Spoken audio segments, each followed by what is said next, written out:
to unmute yourself. Now, if I can remember what I said, can you hear me? Okay. Well, welcome everybody. We're really grateful that you're here. This is a very important subject, and it's important for people who are going to be speaking tonight to have their voice heard. And it's also very important for the public to hear the voices of the people who are going to be speaking tonight. One of the things that we've tried very hard to do in IJAN and Living Beyond the Bars is to be balanced and what I would call fair in representing all of the different angles of what's happened in the Department of Corrections and in the prisons, always, and particularly since this tragedy at Anamosa. So what I'd like to start with is a moment of silence for Robert McFarland, Lorraine Schulte, and also McKinley Roby.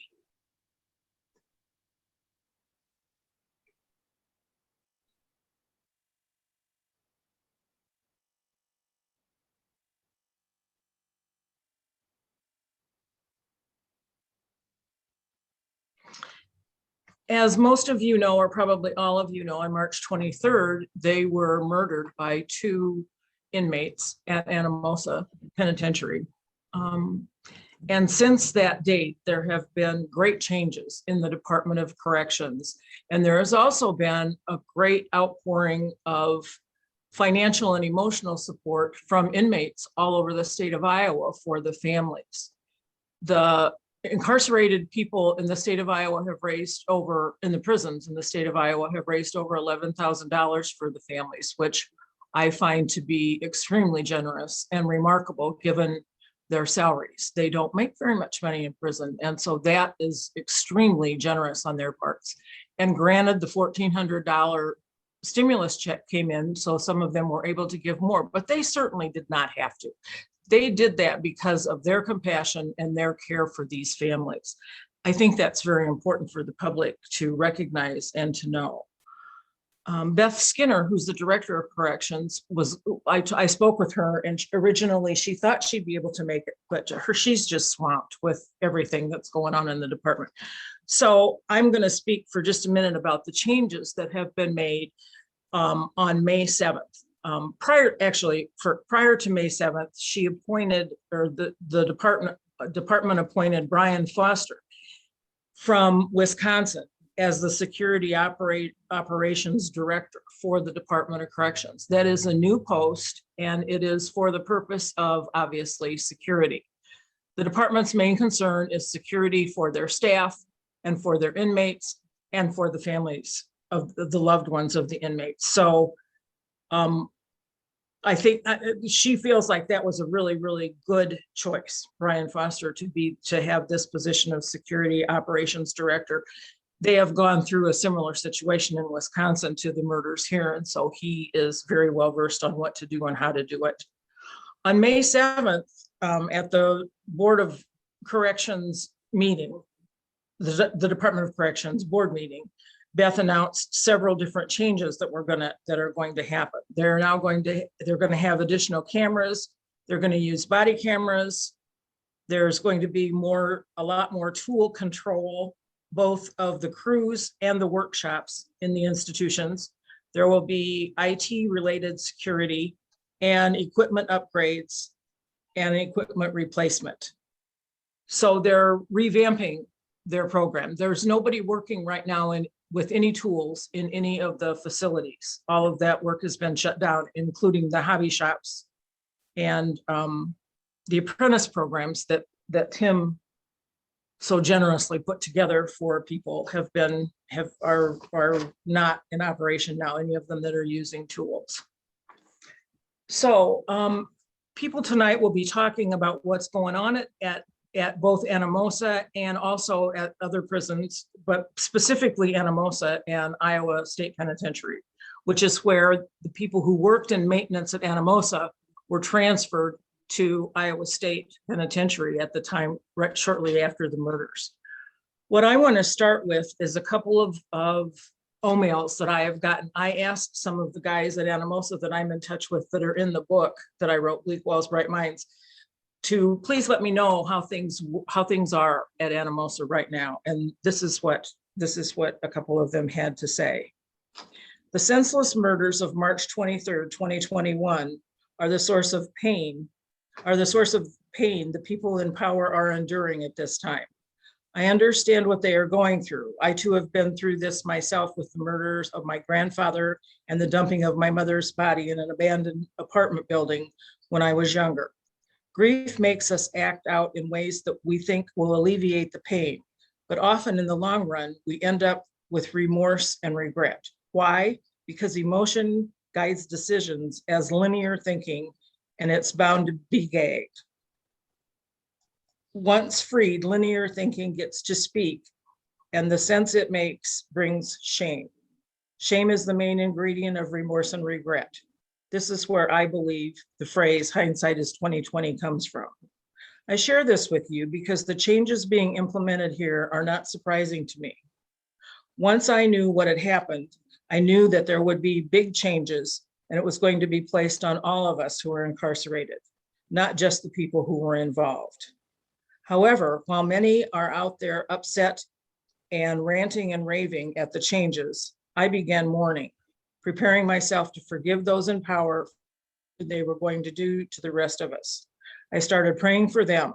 I prayed for the perpetrators also because they are going to need it. I pray for them all, that God is, that is what God asks us to do. Forgiveness dissipates the anger in the long run, especially when it reaches its peak. I just wish I had understood this when I was younger. Now, Nurse Lorena's family, C.O. McFarland's family, and the entire Department of Corrections is enduring the tragedy in their family. Murdered loved ones. I personally will not be angry with how they respond.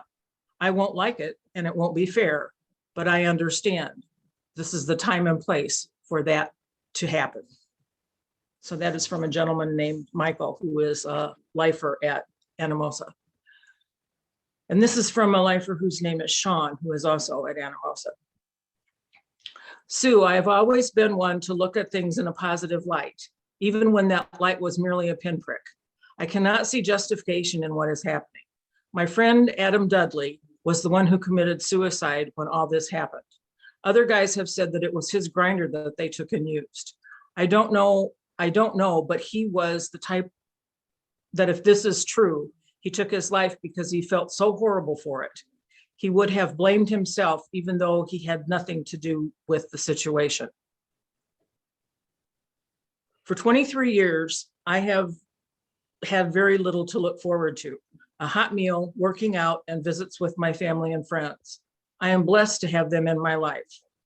After March 23rd, things have really changed. For 6 weeks, we have had 23-hour lockdown, only allowed to leave our cell to shower and call home. I haven't seen my mom in 2 months. Haven't been able to hug her in over a year because of COVID. The food is brought lukewarm or cold to our cells. We have been told we are no longer allowed in the cafeteria as such. Those meals are here to stay. In addition, the administration felt it justified to decrease the weight yard platform from 17 to 8. I can only speculate as to the reason for this. Maybe they feel the population has lowered slightly, but even when there were 970 inmates here, that was not enough of weights. And now we have 825. We had 17 platforms and 4 inmates average on each. Going to 8 isn't safe, as even more inmates are in such close proximity. Beyond the benefits of health, working out is also a personal way to work off issues of stress, depression, and anger. There is a lot of that here now. This reduction hinders one's ability to work those off dramatically. Beyond this, I question why to punish the people who had nothing to do with this. Hot meals, visits, and working out were the last few things that we looked forward to. When given a chance to show our support, we wrote letters condemning the 2 who did this horrible murder, drew and signed sympathy cards, donated over $11,000 to the families of those who we have all lost. It seems like the little we do has taken It seems like the little we do have taken, seems like the little we do has, I think, has taken the positive away from and is ignored. This idea that everyone gets punished for the actions of two, I wish would change. I understand it won't, but I certainly wish it would. So those are the thoughts of two of the lifers at Anamosa. And to my mind, I really admire their ability to see beyond themselves in the situation. And I think that speaks to the humanity of them and of so many others. I just chose to read two. I mean, I could read more, but I just chose to read two. So now what I'm going to do is turn it over and let the people who are here to speak to you about their own experiences and who the part that they have in the Department of Corrections or someone who is incarcerated, and give you updates. The first person that I'm asking to talk is Tim Deesberg, and he will be speaking about the programs and what's going on right now and the tools, the way tools were treated before and the way that they will probably be treated in the future. So Tim, I give it to you, my friend. Well, thank you, Sue, and thank you so much for having me on again. It's a pleasure to be here, and I know this is a very tough situation for many. Two families that have been drastically hurt by their loss of their loved ones. But not only that, there's so many families of the staff that have been hurt. The offenders, I've probably talked to more offenders that are so hurt by what happened and what's gone on, and they all understand. I've never talked to one that didn't understand why some of the changes are happening right now. And most understand that they're temporary. They could be temporary changes. Some of these changes are going to be long-term. I guess I think it's a great thing they hired Mr. Foster and the deputy security director for all correctional facilities in the state of Iowa, and he'll really look at that situation. It's been through somewhat of a similar situation, but so many things will happen in the future. They're still hit the brakes. They still have to bend. They started to be released slowly, only in Anamosa, only by cell house just for an hour or so a day. I did hear that, yeah, that the dining hall is a thing of the past, that they'll all eat all their meals in their cells and stuff like that. Warden Gibbs is there temporarily to help out and get things under control and to give that perspective. And then when they hire a new warden, my thoughts are sooner or later those changes will be made to more of a normalcy of what's going on. So I hurt with everyone, not only the families of the lost loved ones, but and the families of there was another assault in Anamosa not too long ago, a few weeks ago, where again another offender came to aid to help the staff member that was put in a chokehold, the correctional officer, the female correctional officer in a chokehold. So we know, I mean, the Department of Corrections knows that most people there are good, really, really good people. As far as the tool control of the past, I mean, what was used for a murder weapon was a Class C item, that a hammer to hammer and nail in, normal carpentry work was not considered to be a real security risk. I get it. I can tell you that, take all the tools away and then they'll build up to figure out what happened. And they're still waiting on certain investigations to come back. DCI can't give them their full investigation released until after the trial's done. So you got to remember that has to happen as well. And so slow down, nobody's working yet. There's just a few shops that are being done that's only staff are working in to finish up some orders. It's going to take a big hit on prison industries. It's taken a tremendous hit on vocational training experiences.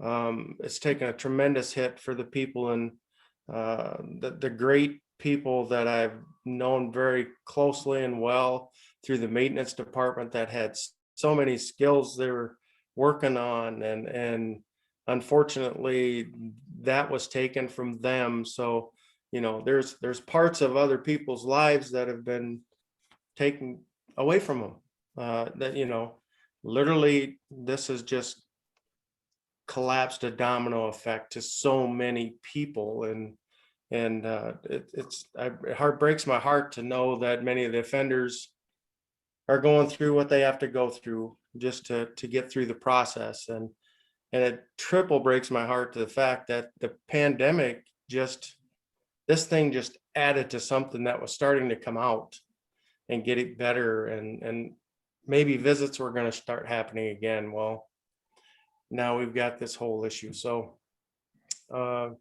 looking at it from my perspective, I understand it. I understand there has to be policy changes. There was a recent policy change of letters, and I don't know the policy, but there were some issues with mail coming into offenders. That has nothing to do with what happened at Anamosa. That strictly has to do with a drug problem that has been occurring coming in on the letters. K2 is a synthetic drug that is very hard to detect.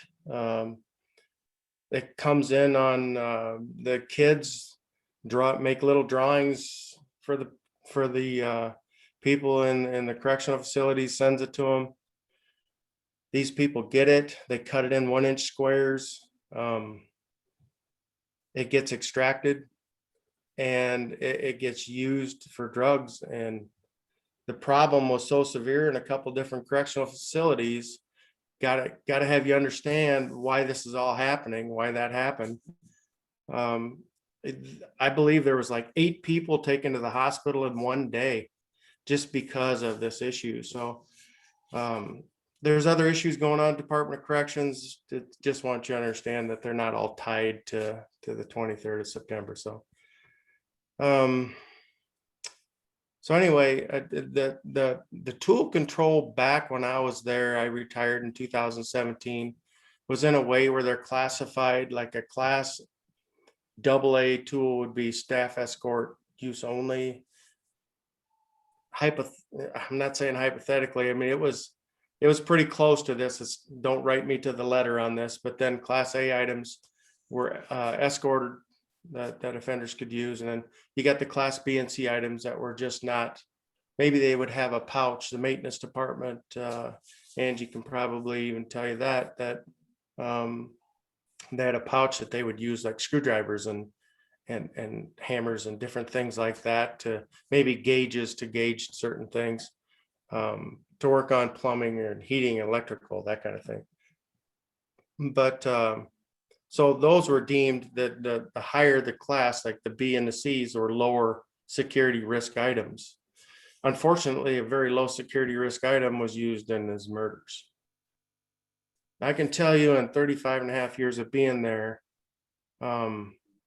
probably one of the worst weapons I've seen in corrections was a toothbrush melted down with a shaving razor blade in it to be used as a shank or a weapon. So, if somebody wants to do something, they're going to do it. But unfortunately, right now, we just have to slam on them brakes, like I said the last time, and work our way to what worked, what didn't, and how do we move forward from here. So unfortunately, I think there'll be some shops probably moving out of Anamosa, the heavier tooled shops. they're going to be looked at very strongly in how to take care of how to take care of those shops and how to move forward with them at that point. Maybe that's less security facilities.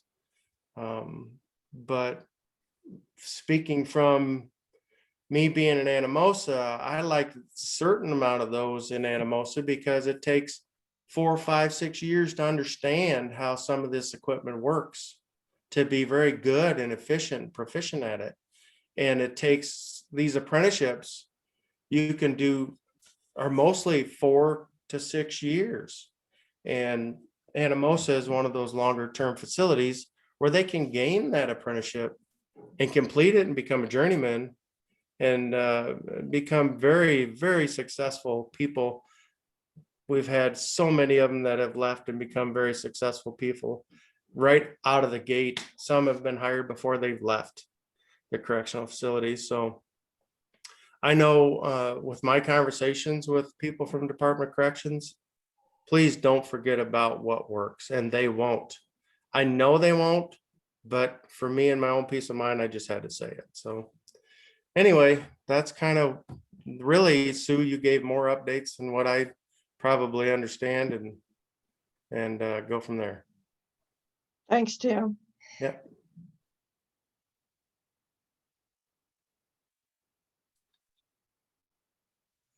Sue, you're muted. Okay. I'll figure this out like when I'm 90. Thank you very much, Tim. That's really, really good information for everyone to have.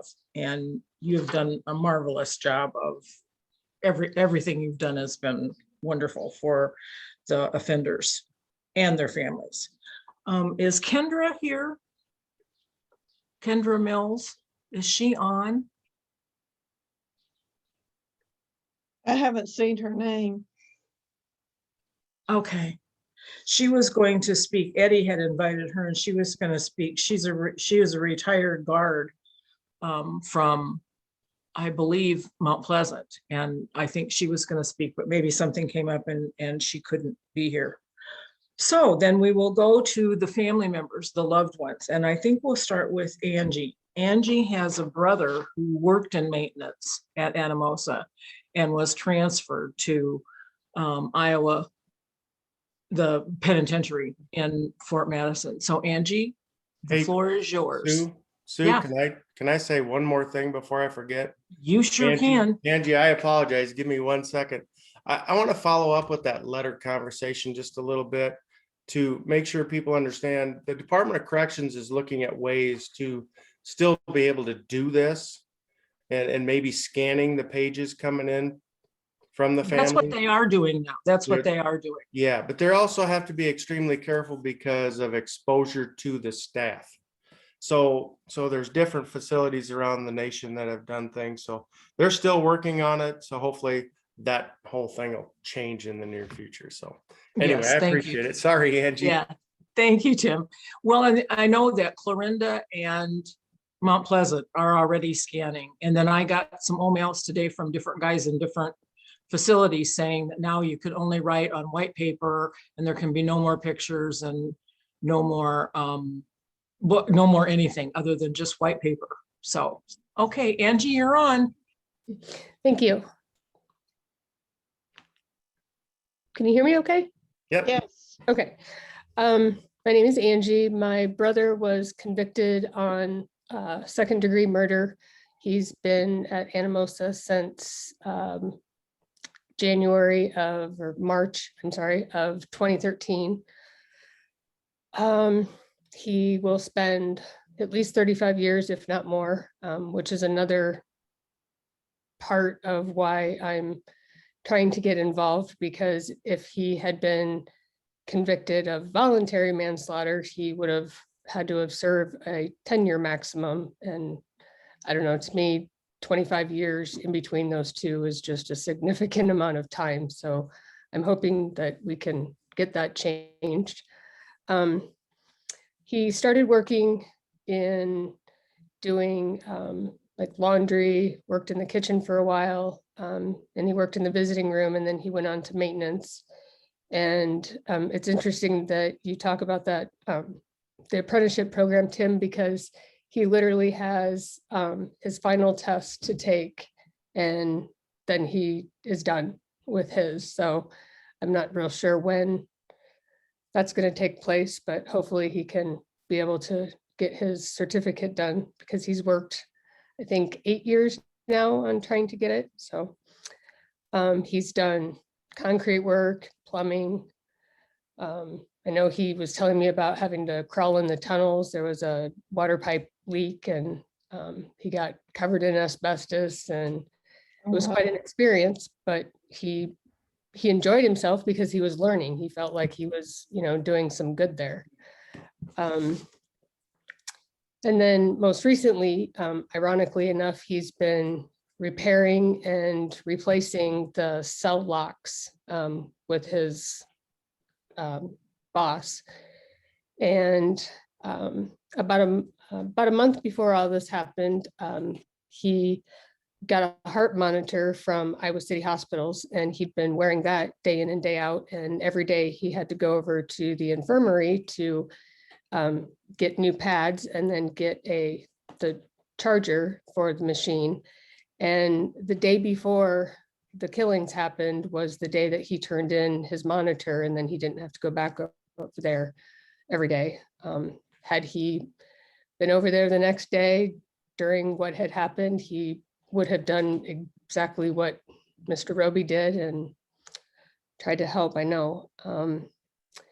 Since then, well, from March 23rd, he was on investigative, segregative lockdown. He was spoke to by a DCI agent March 23rd, and since then has not been questioned by any person whatsoever. Like, there's been nobody that has asked him any types of questions other than that night. So I'm not quite understanding. I understand there's investigations going on, but if the maintenance workers themselves aren't being investigated, then they should. They're off of lockdown now, but he was moved to ISP on April 2nd, and he was allowed a phone call on April 9th. And then on April 30th, he was taken off the lockdown. And so for 37 days, the hour that he was able to get out, he was also handcuffed and shackled. So he had to go that way to the showers or to go outside, which, like I said, I understand from both points of view, but it's just a little hard to swallow sometimes, I guess. So I called and spoke to the counselor at Anamosa about a week ago, because there was a bunch of mail that still hasn't arrived to him that I had sent. And I do believe there's some information from his lawyer, and he has not received that yet. And they're just telling me that it's being held for review. But I called and left a message for the captain to call me, and I haven't heard back from him yet. But one of the biggest, I guess, problems that I have is he's got eyeglasses, and he's not allowed to have them because they're not ISP approved, but they were ASP approved. They have since lost the other pair of glasses that they had in his property, and they've lost quite a few other things too, which I guess I'm having a hard time with too, because if you have property, you write it down. There's a list that ASP has provided that says here's all of their property and what they have. And if I understand that each institution has different rules set up for, what types of property they can and can't have, but if there's a possibility that he's going to be moved, then it's hard for me to understand why they can't just keep that until he's moved. we're literally getting told different things almost on a day-to-day basis. We've been told now for well over 30 days that first there was no possibilities of him going back to ASP. And then it'll be at least a year or two before he goes back. And today he had a classification hearing and they told him that he requested to go to Fort Dodge and they told him no, if there was anywhere that he could go, it would be ASP. Do you want to go back there? Yes or no? And he said, well, yes, because it would be better than here, but yes, I would go back there for sure.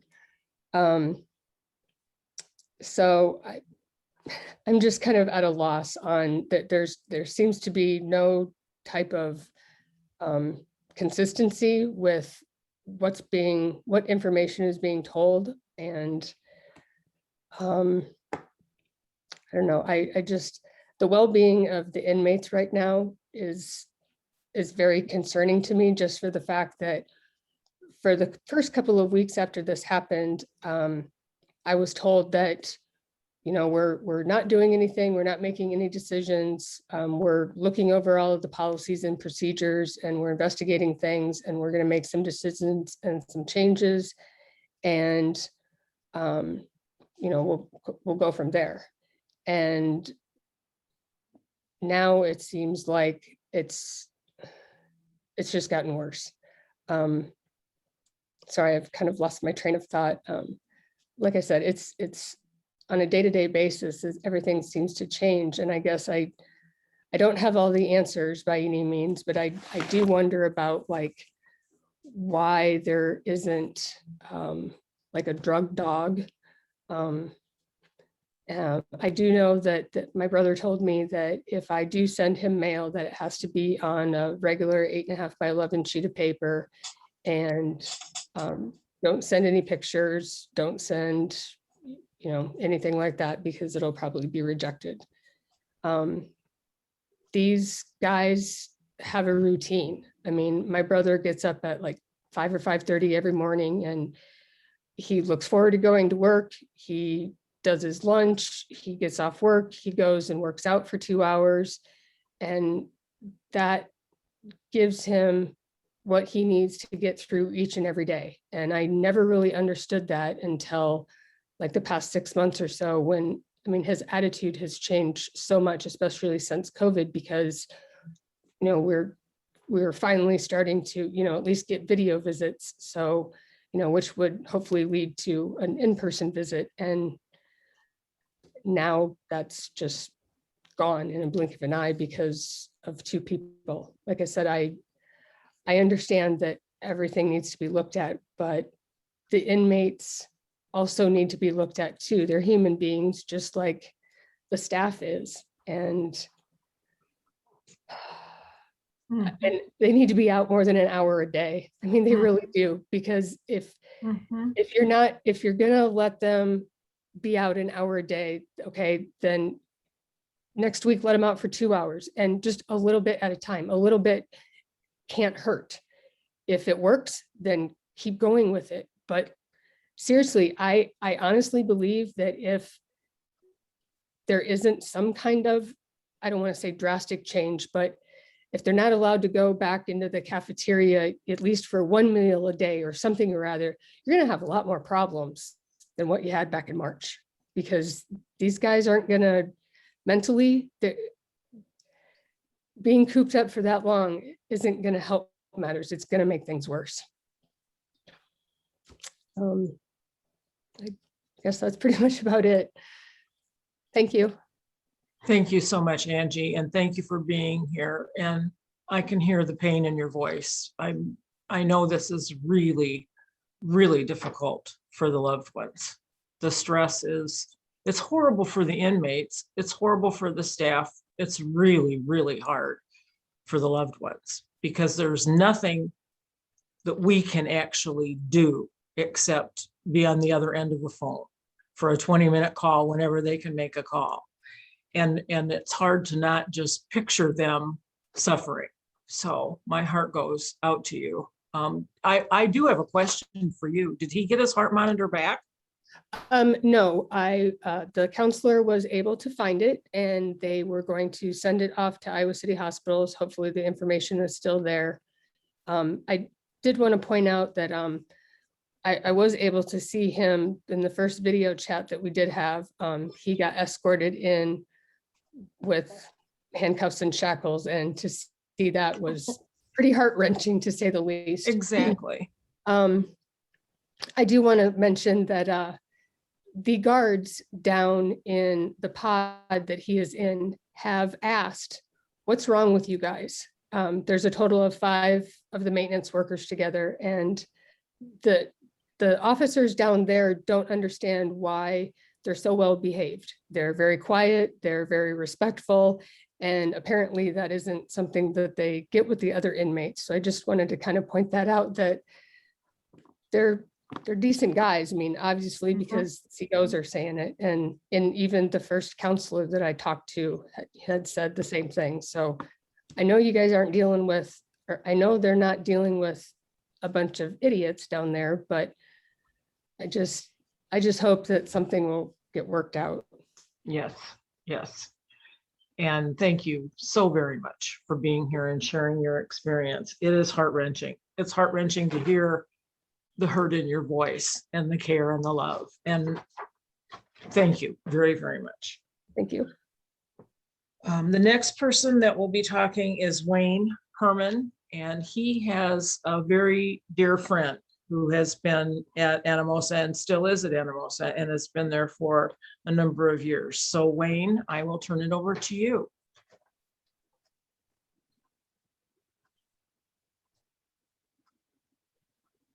I unmuted myself.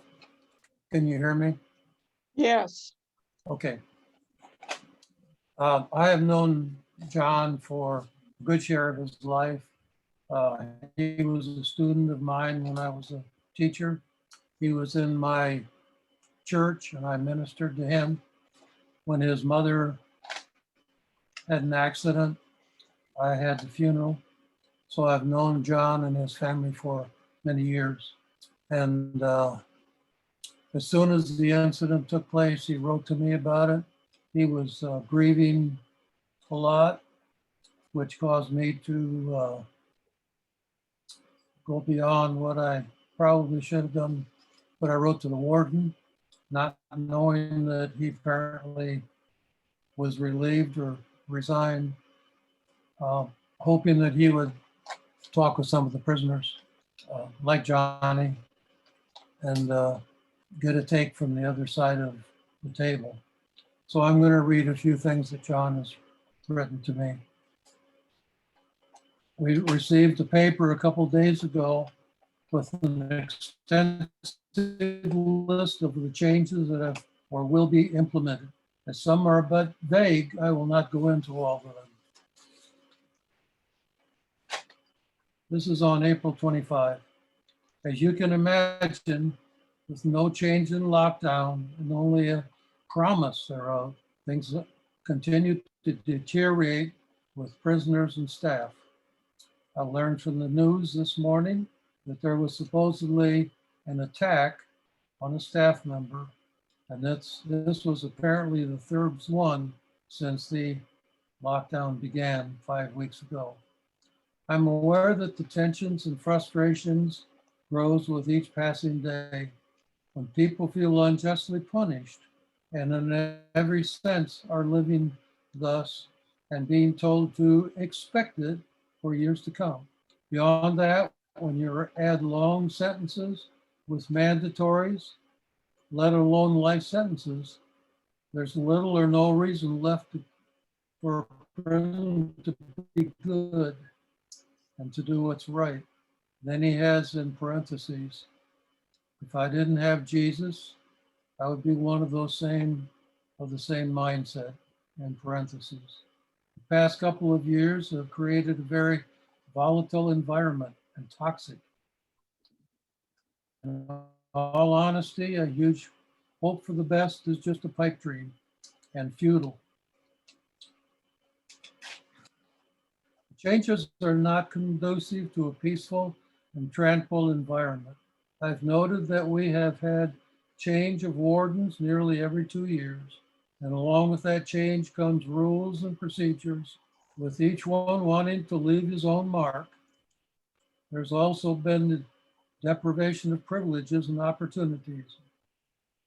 That is an average of 10 removals and 1 gain. Now, since I talked with you, Sue, I've gotten another letter, and I would like to share a few of those too. I saw on the news this morning, for the first time since the tragic incident, a person, I don't know her name, who seemed to have some common sense, which seems in very short supply these days. And she gave a viable explanation of what priority led up to this incident. Number 1, the pandemic. Number 2, cancellations, that is personal visits. And number 3, lockdowns. Of course, there's no excuse for what occurred. Yet I fear with the continuation of cancellations, the changing of policies and procedures, and the threats of more, the possibility of responses may produce more negative results.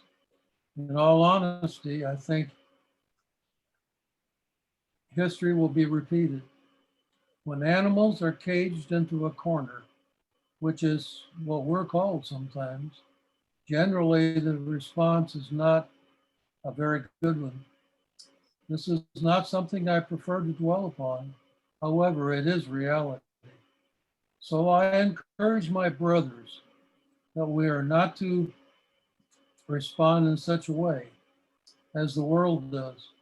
However, this is difficult, and why I have to go out each day and try to get as many as possible to talk to.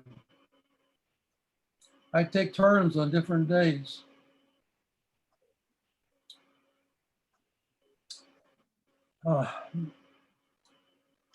Maybe they're going to leave the foxes in charge of the hen house, so to speak. So what wasn't working is going to continue, I suppose. The next day he wrote again, same, nothing has changed. That is, except for rules, regulations, and procedures. I have heard that Iowa prisons are basically essentially going to be run like similar ones in the federal prison system. So shouldn't the federal laws and penalties also then apply? My job was a teacher for 42 years. And over 30 years of those, I taught psychology. And when we talked about how we defend ourselves, one of those ways is to fight or flight. Well, there's no way for them to fly and escape. So my fear is that the fight will take over because there's no flight possible. John is a lifer. He had a very serious trial. Because of that, a new trial was ordered. He went back to the same judge who refused to hold a second hearing. He's been there 13 years. He expects to live there the rest of his living days. If he were released, really, he'd be welcome in our home. I wouldn't even feel any compulsion to move our gun. He's not a dangerous man. He caught his wife, who was still married to him, with a man from around the corner known as Rambo, who moved in with her. And that set him off, and that's why he killed 2 people. That's not the way he usually lives. I'm sorry for that, and for John and all the others like that.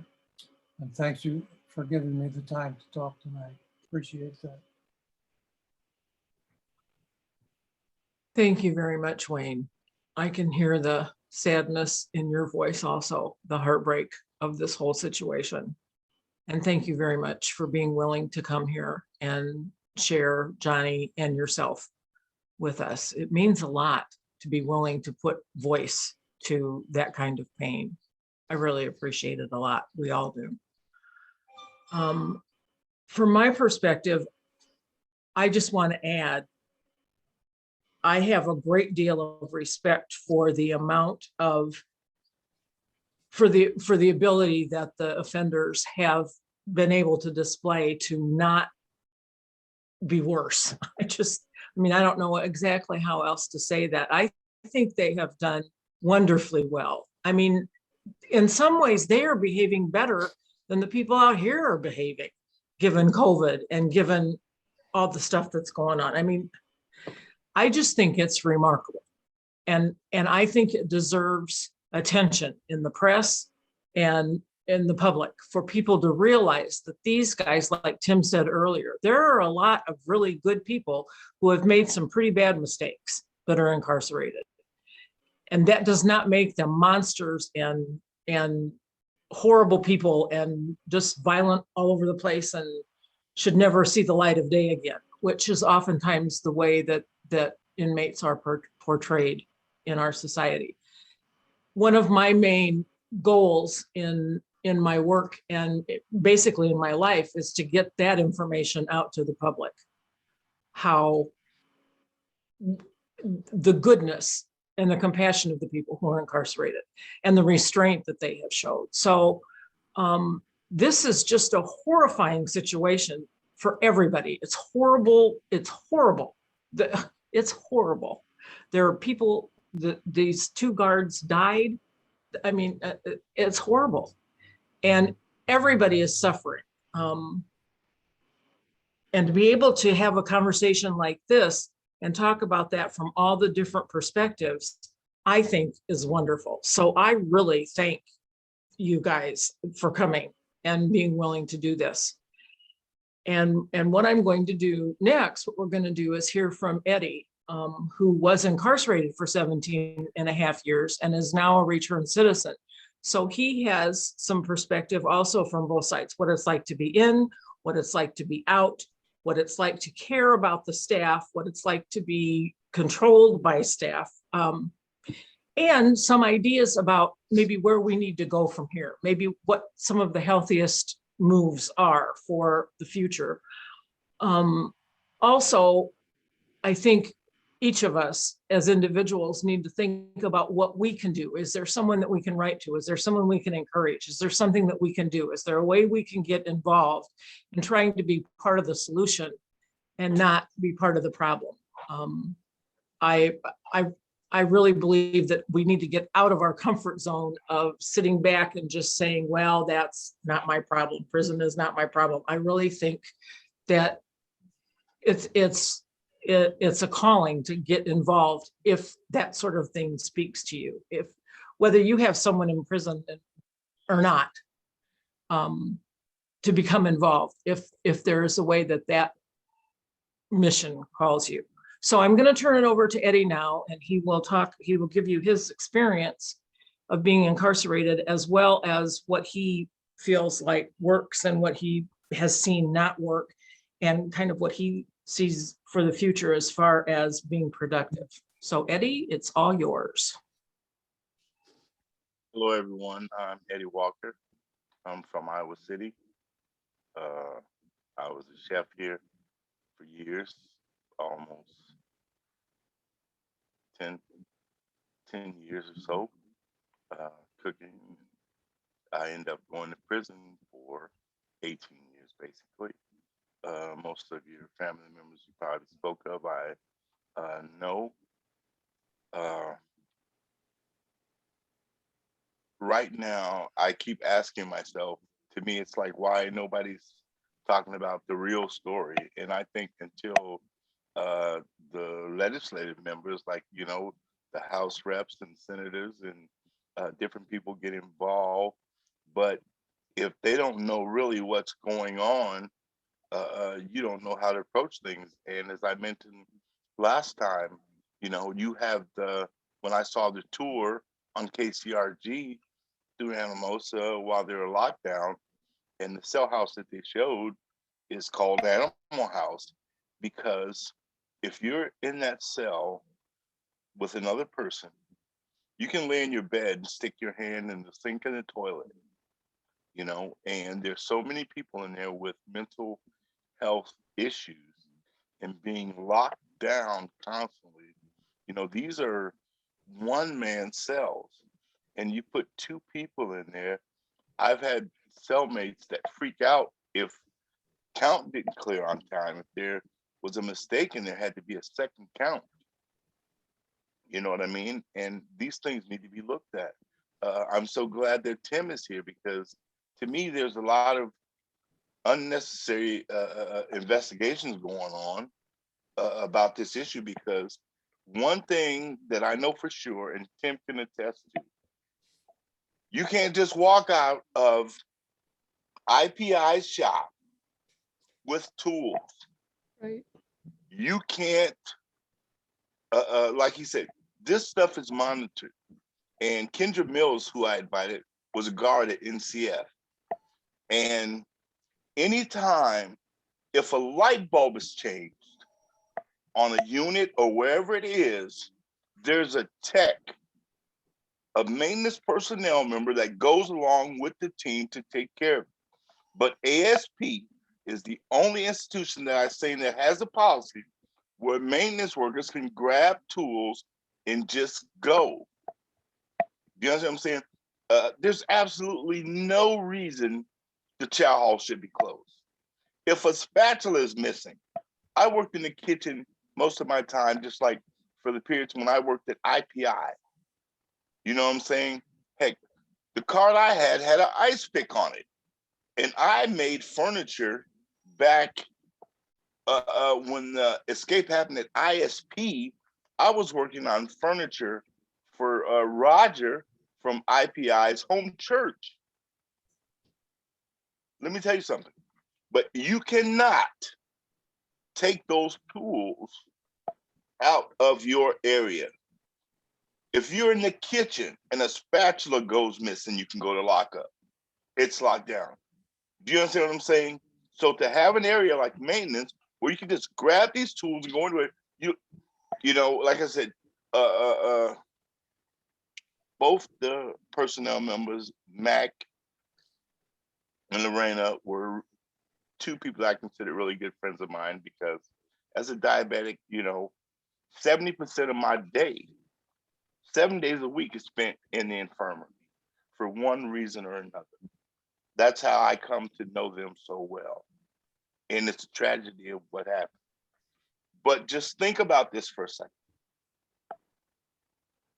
If a tech, a maintenance man individual would have been there along with Mac and McKinley Roby, their life would probably have been spared right now because you have an additional, you understand what I'm saying? Male presence. You know what I'm saying? Because those guys knew the times, maybe they went over there during count or wherever it is, where it's very a limited amount of people. You understand what I'm saying? So that Mac would be there by himself with the nurses. You know what I mean? And those type of procedures make a difference. You know what I'm saying? Instead of just the maintenance guys being able to grab whatever they want, and you know, you going into the infirmary where you're in a part of the facility that you can get to the outside bars that get you to freedom.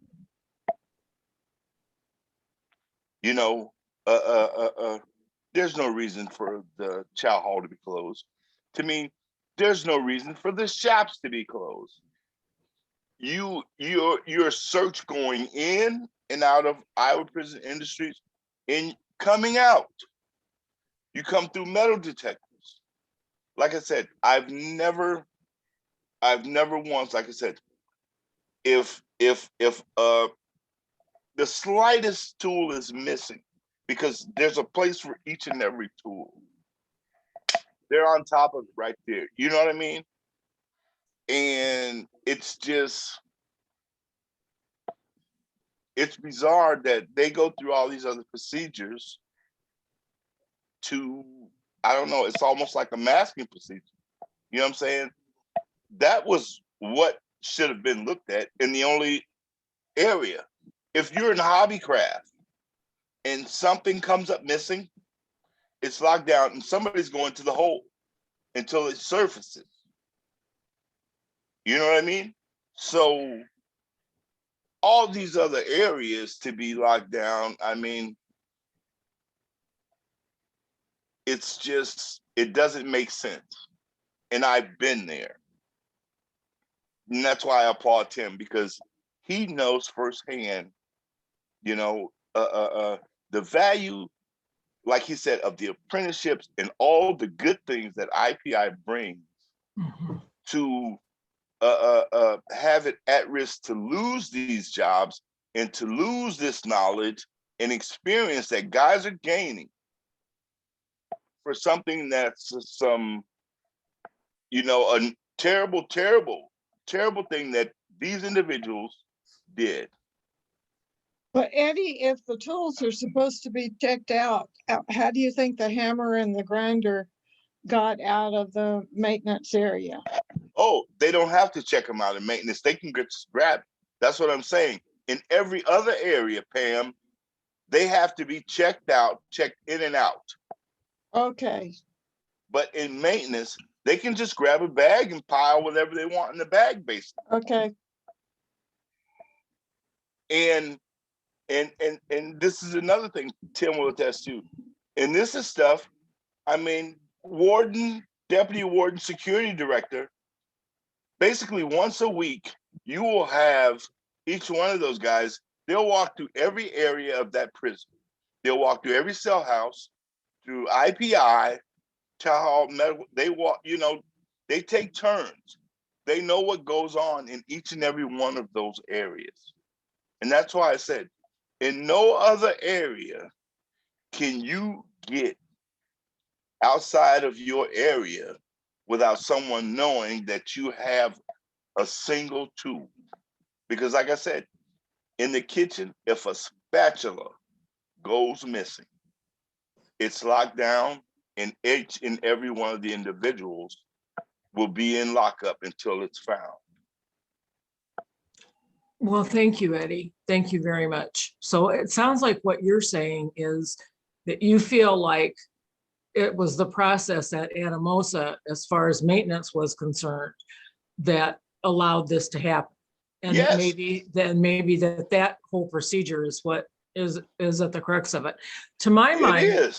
to my mind, what that speaks to is for how long people were allowed to walk around, maintenance people were allowed to walk around, and nothing bad happened for years and years and years and years, which again, to me, Yes. speaks to the I don't know what other word to use other than integrity of the offenders who had the tools.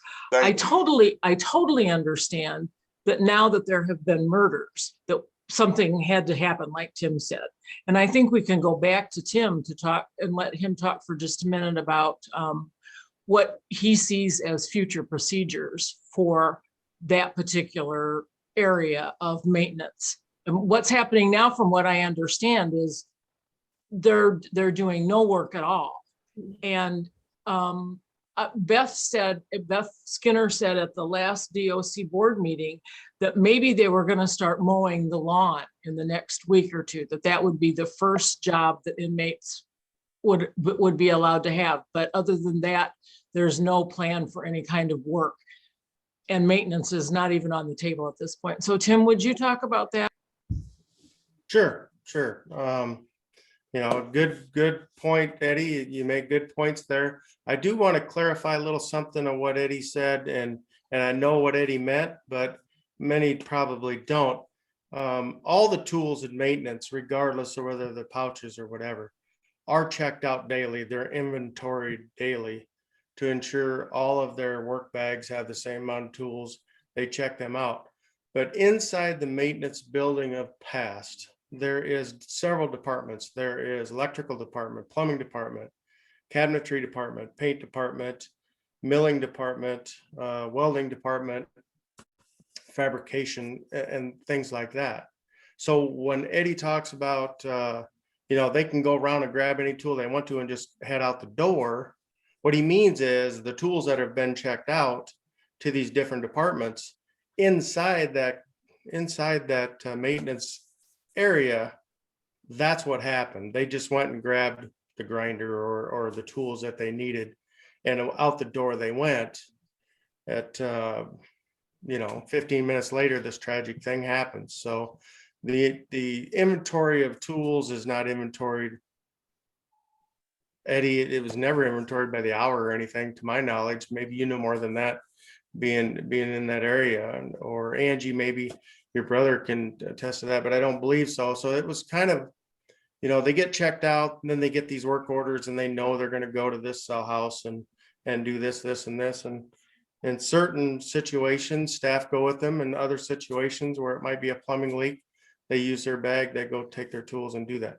So that's kind of what Eddie's referring to, is that they're grabbing them from around their shop area that have already been checked out by other individuals. And unfortunately, the individual that had the grinder checked out took his life. I also have talked to several people that were best friends with this individual, and they've all told me how great of a guy that individual was, and how pretty much what the reason he would have done that isn't because of his involvement in it, but it's strictly because of they took his grinder that he had checked out sitting on that table, and his remorse and his, not remorse, but his he was just terrified and scared and hurt of what happened. So I do know that the Department of Corrections have been out for RFP for a total review of the security and the tools review, and how that has happened, and they're going to come back with the recommendation. Right now, they have closed that RFP, which is a request for proposal. And they'll go in and score each one of those proposals that come up, and then whoever gets the highest score and works best for this review will get that, and then that review will be done. So it's just another angle of, let's see someone coming in and not be within the forest, but outside the forest, walking in and seeing something from a different perspective and view. So I do think that's good, but Eddie, I couldn't agree more. I mean, it hurts me just knowing the pain that individuals and like Angie's brother is going through. And Angie, I can tell you that if he doesn't get his last test taken soon, then you get Sue and she'll get you my information. Okay, And we will get him his test. We will finalize his apprenticeship, and he will be a journeyman. cool. Thank you. Yeah. So, I heard someone say that, people, there's so many times that people inside the correctional facilities are animals, the offenders. And that just tugs at me hard when I hear that. And the only thing I can say about people who say that, they're unbelievably uneducated people. So, if you want to get your education from a movie, fine and dandy. But I tell you, IJAN, CURE, these conferences, these getting the word out, and I think it's everybody's responsibility that's on here, that's in corrections, that knows anything about corrections, the family, is for us to get out there and tell our stories and tell the truth, tell what's really happening, and not throw any extra to it, because that helps nothing. Be frank, be factual, be evidence-based, and tell the story the way it is. And that's the only way to do it, and to educate these people. So that's kind of what I got. Eddie, I'm right with you, brother. I appreciate everything you said, and Angie, you too. Thanks. You guys are champions. And so is your brother, Angie. Good guy. Yeah, thank you. Well, And I would add to that, so is Wayne, so is Johnny. I would Yeah. add to that Yes. also, so is Johnny. Absolutely. There are so many really good hearted people that are incarcerated. And I agree with you, Tim. That's our sort of our goal in doing these, is to get the word out to the public that they are not animals, that they are not horrible people, that they are not pariah. They're people who made a mistake. And as Brian Stevenson says, everybody's better than the worst thing they've done, and everybody's worse than the best thing they've done. I mean, that is true of every single one of us walking on the face of the earth. So now I will turn it back over to Pam for questions from the chat. well, we only have one question from the chat. They wanted an update about books. Only approved sources can provide books. Will this be another making opportunity for some corporation at the expense of inmates and families? Sue, you might have the latest on that. Yeah, actually, that has to do, I mean, don't confuse the books and the letter writing with what happened at Anamosa, because they're separate. It's a separate issue. The books and the letters have to do with this drug K2. Some of the people who have someone incarcerated were dipping books, used like going to Barnes and Noble and putting drugs in the books and then having them mailed to the incarcerated people. Some people were buying books on Amazon. Amazon also has used books, and they were buying used books, setting them, even set themselves up as providers of used books, and laced them with drugs and sent them into the institution. So the department, I mean, the only thing that they can do is somehow get better control of the books. And I don't believe that Dr. Skinner or Katrina wants to control things the way they are being controlled now. I think it is a step way back to get this under control, and then it will move forward. There are inmates who have filed grievances and won grievances about, because they couldn't get the books that they wanted from these 3 providers that were initially allowed. And some of the grievances have been won. And so Amazon has been added back in, as long as it is directly ordered from the institution through Amazon. And yes, there is extra money involved in that. What that means is that the inmate has to have the money on his or her books in order to order a book. Which means in a lot of cases, given the wages that they make when they're incarcerated, that the family has to send the money to put it on the inmate's book so that he or she can order the book. When you send money, that you have to pay taxes, and then restitution comes out of that money, and I can't remember what it's called, but it's a Pay to charge. stay. Yes, pay to stay is included. So basically, each book costs about 30% more than the cost of the book right now for the family. And, we're trying to get that. People are filing agreements. We're trying to do what we can to rectify that. That's all I can say. The drug problem is, this drug K2 is the problem. I mean, it really is the problem. And several inmates at ISP have ended up in intensive care because of this drug. So it's a serious problem.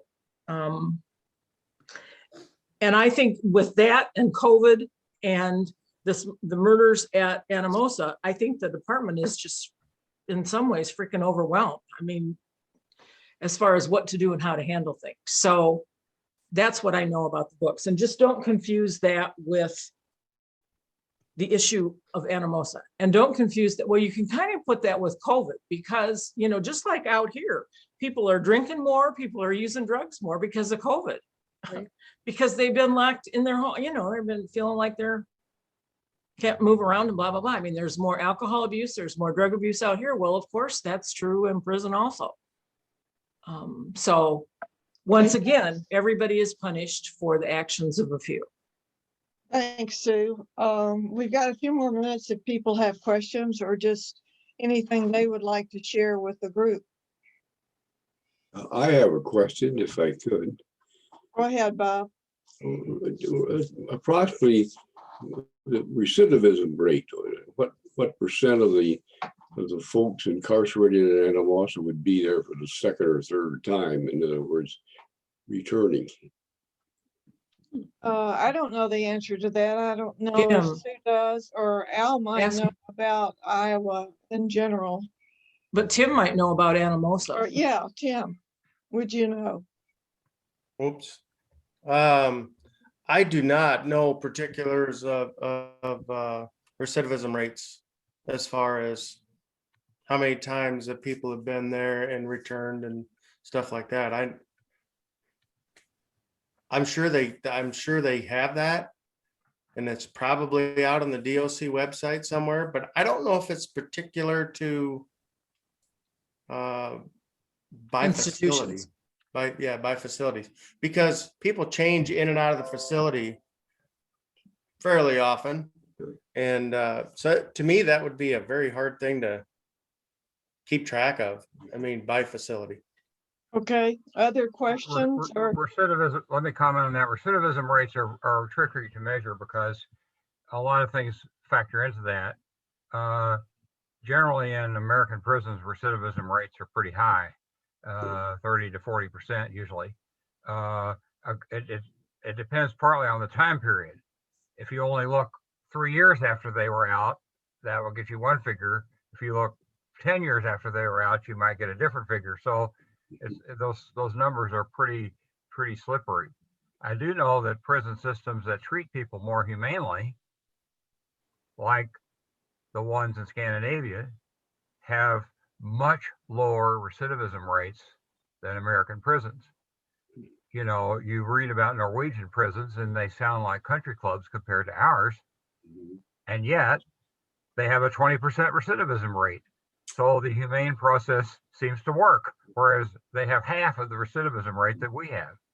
So in terms of public safety, treating prisoners as human beings seems to pay off in terms Right. of their behavior once they get out.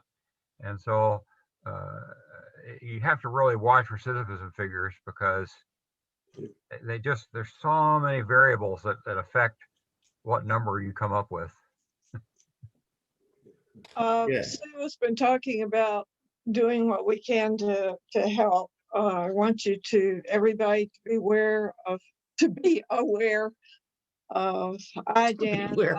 Justice Action Network, of Living Beyond the Bars, and of CURE, 3 organizations that are working to make things better. And Wendy, I believe you're still on here. If you would want to tell people about your hospitality house at Anamosa. And I know the last time I talked to you, you were looking for some volunteer help with that. So Wendy, can you take it away? You'd need to unmute yourself.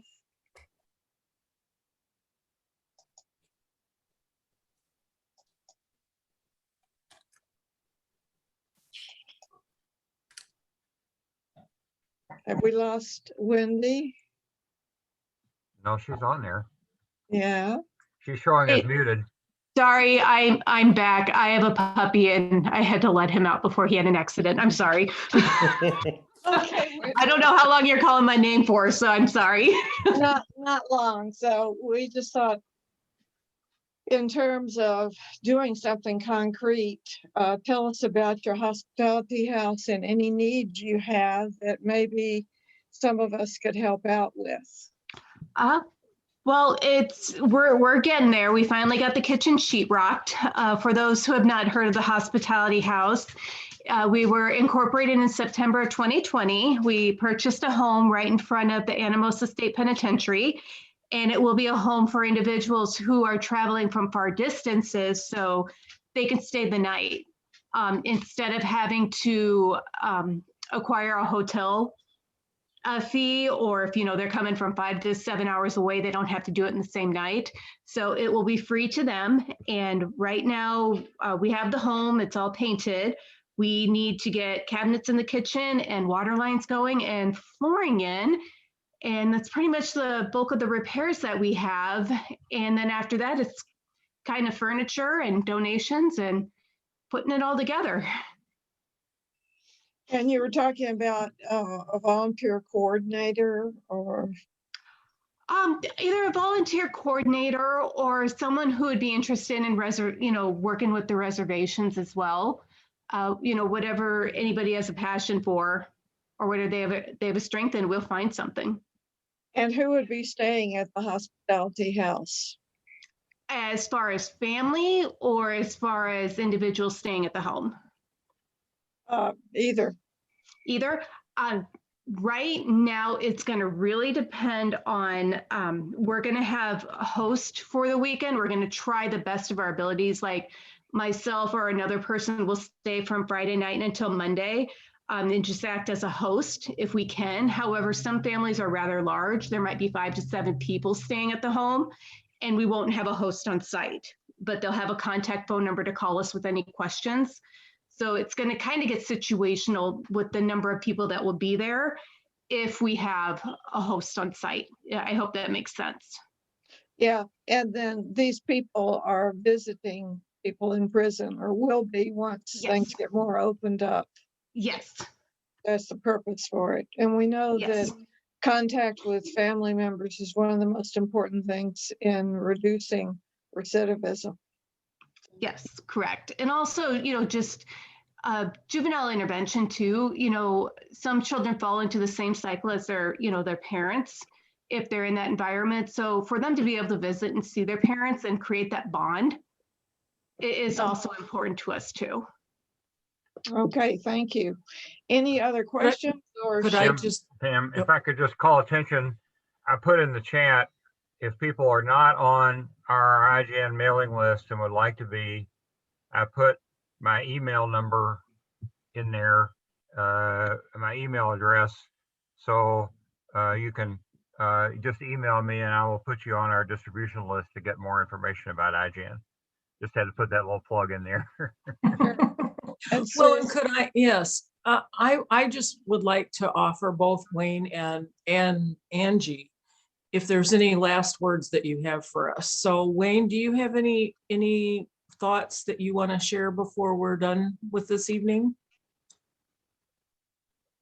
I guess just one. One of the classes I also taught was sociology. And in the spring, we always dealt with the penal system and so on.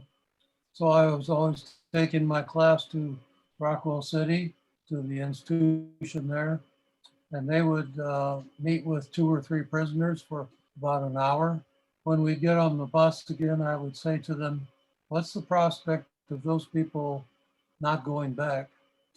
And the answers were very predictable. After a few years, if they were in there for drugs, they said they're going back. But for other offenses, they thought they had a reasonable chance. That was very enlightening that my students picked up on that. interesting. Very. And Angie? Angie, do you have anything else you would like to say? I guess the only thing that I would like to add is just my plea to whoever is listening and watching that some type of a routine get back into place with the inmates. They really need that right now. The consistency is really key. And I mean, even without the books, without snail mail, I mean, we can still mail, but those guys need to get out of the cell. Right. They just got to. I agree 100%. 100%. Well, thank you to Sue for organizing this. Al, are you wanting to say something else? I think I heard you. No, I'm Okay. just concentrating on closing out the recording here. Okay. Well, okay, Sue, thank you for arranging this panel and